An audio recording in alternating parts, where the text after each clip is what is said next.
माहीत असेल तर 2 दिवसापूर्वी मुंबई महानगरपालिकेच्या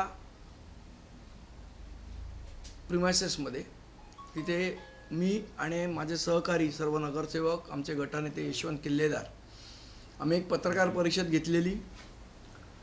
त्यामध्ये गार्डन डिपार्टमेंटनी गेले 2 वर्ष कशा पद्धतीने बेजबाबदारपणे कारभार केलेला आहे, त्यामुळे एका चिमुरड्याचा मृत्यू या सगळ्या बेजबाबदारपणामुळे झालेला आहे. महानगरपालिकेचे कंत्राट वाटणारे जे उद्यान अधीक्षक आहेत त्यांनी टेंडरसुद्धा किती बेजबाबदार पद्धतीने काढलं हेही आम्ही दाखवून दिलं की ज्या झाडामध्ये पोकळी आहे, हे आहे, तिथे सिमेंट कॉन्क्रीट भरा असा अजब सल्ला त्या टेंडरमध्ये देण्यात आला. ज्याला ह्या सगळ्या गोष्टीचं काहीही नॉलेज नाही, काही माहिती नाही, अशा माणसाला गेले 10 वर्षाच्या वर कालावधी उद्यान अधीक्षक म्हणून बसवलं आहे. आणि त्यामुळे या सगळ्या गोष्टी घडतायत. हे सर्वजण जबाबदार आहेत त्याला, जे उद्यान अधीक्षक, त्यांचे जे सहकारी तिथे वर जे बसलेले आहेत ते. आणि त्यानंतर आपल्याला माहिती असेल तर एक अहवाल आला. त्या अहवालामध्ये या सगळ्यांना क्लीन चिट देण्याचा प्रकार झाला.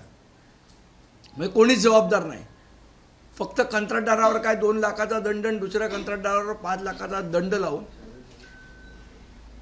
हे प्रकरण मिटवण्याचा प्रयत्न हा लगेच आमची पत्रकार परिषद झाली आणि संध्याकाळी लगेच अहवाल येतो आणि हे प्रकरण दडपण्याचा प्रयत्न केला गेला. आमची ठाम मागणी होती की या संदर्भात जो अहवाल आलेला आहे तो अहवाल आम्हाला मान्य नाही, हे आम्ही त्या दिवशी सकाळीच सांगितलं. त्यानंतर सत्ताधारी पक्षाच्या लोकांनीही, अगदी महापौरांनी सुद्धा सांगितलं हा अहवाल मान्य नाही. सगळ्या महानगरपालिकेच्या नगरसेवकांनी त्याबद्दल म्हटलं की अहवाल मान्य नाही. तरीसुद्धा प्रशासनाने त्या संदर्भात कुठलीही कारवाई किंवा भूमिका ही जाहीर केलेली नाही. त्यामुळे या सगळ्या गैरप्रकाराबद्दल, या सगळ्या असंवेदनशील वागण्याबद्दल महानगरपालिका प्रशासनाच्या विरोधात महाराष्ट्र नवनिर्माण सेना टोकाचं आणि तीव्र आंदोलन करेल. पुढच्या आठवड्यापर्यंत आम्ही त्यांना वेळ देतोय. सोमवार मंगळवारपर्यंत आम्ही त्यांना वेळ देऊ. तोपर्यंत जर याच्यावर कारवाई झाली नाही तर महाराष्ट्र नवनिर्माण सेना या संदर्भात टोकाचं आणि तीव्र आंदोलन करेल आणि त्याची सर्वस्वी जबाबदारी ही महानगरपालिका प्रशासनाची असेल. पण महानगरपालिका आयुक्त अजूनही माघार घ्यायला तयार नाही आहे. मी सांगितलं ना, आम्हाला कोणी माघार, कोणी हे, त्या चिमुरड्याला न्याय मिळाला पाहिजे ही आमची मागणी आहे. ह्याच्यात कोणाचा इगो मध्ये आणण्याची कोणीच गरज नाही. एका मुलाच्या मृत्यूसमोर कोणाचा इगो महत्त्वाचा नाही. जे अधिकारी जबाबदार आहेत त्यांच्यावर कारवाई झाली पाहिजे आणि एका तटस्थ समितीकडून या सगळ्या प्रकारची चौकशी झाली पाहिजे ही आमची मागणी आहे. जर ती मागणी पूर्ण नाही झाली तर आम्हाला टोकाचा आणि तीव्र संघर्ष महानगरपालिका प्रशासनाबरोबर करावा लागेल. याचा आम्ही सुतोवाच काल जे आयुक्तांना पत्र दिले त्याच्यामधनं केलेलं आहे.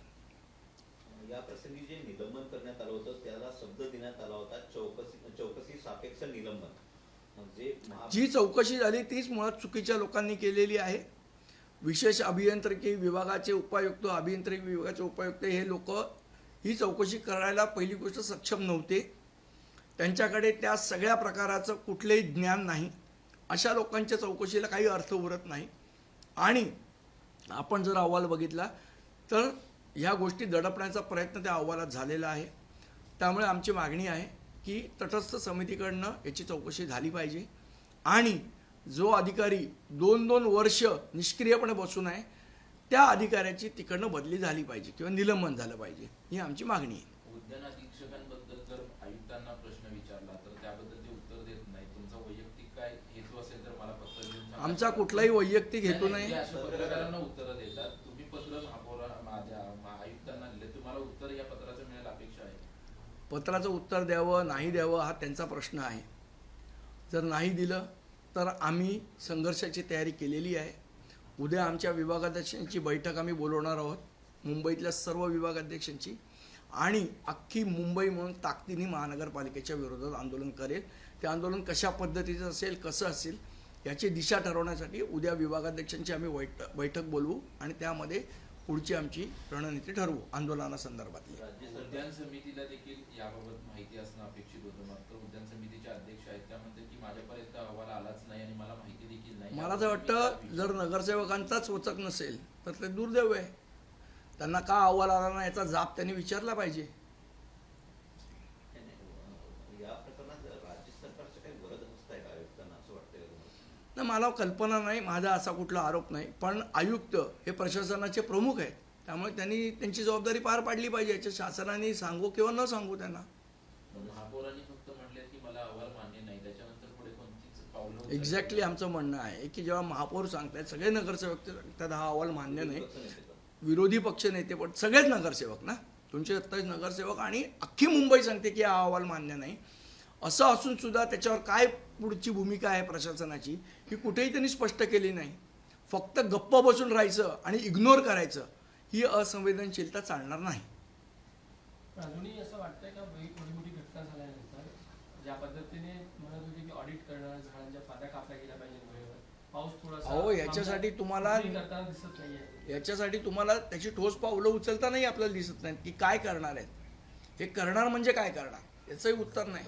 त्यामुळे मला असं वाटतं की जर प्रशासनाला पत्रांद्वारे, विनंत्यांद्वारे, सभागृहामध्ये चर्चा करून पण जाग येत नसेल तर ह्याच्या विरोधात आम्हाला संघर्ष छेडावा लागेल आणि तो आम्ही करू. धन्यवाद. एक वेगळा बाईट द्या ना. फक्त रेल्वेमध्ये ना काल 3 प्रकारे 3 वेगवेगळ्या घटना घडल्या. ठाकुर्लीमध्ये ना दोघांना एकमेकांनी भोसकलेलं आहे आणि त्याचबरोबर कड्यानी मारहाण झाली आहे. 2 गटामध्ये फ्रीस्टाईल मारामारीचा व्हिडिओ समोर आला आहे. स्टेशनवर कोयता घेऊन धावणारा एक माणूस होता, त्यांनी दहशत पसरवली असा व्हिडिओ समोर आला आहे. तर हे सगळं सेंट्रल रेल्वेवर काल 3-4 घटना एकाच दिवशी घडलेल्या पाहिजे. मला असं वाटतं रेल्वे सुरक्षा बल काय करतं. जर हे असे प्रकार घडत असतील तर लोकांची सुरक्षा हा प्रश्न ऐरणीवर येऊ शकतो. आपले खासदार जे आहेत महाराष्ट्राचे, त्यांनी हा प्रश्न, मला असं वाटतं आता अधिवेशन चालू होतं आहे, जी मुंबई रेल्वेला सर्वात जास्ती रेव्हेन्यू मिळवून देते त्या मुंबईकरांची जर सुरक्षा होत नसेल तर हा प्रश्न खासदारांनी संसदेत उचलला पाहिजे.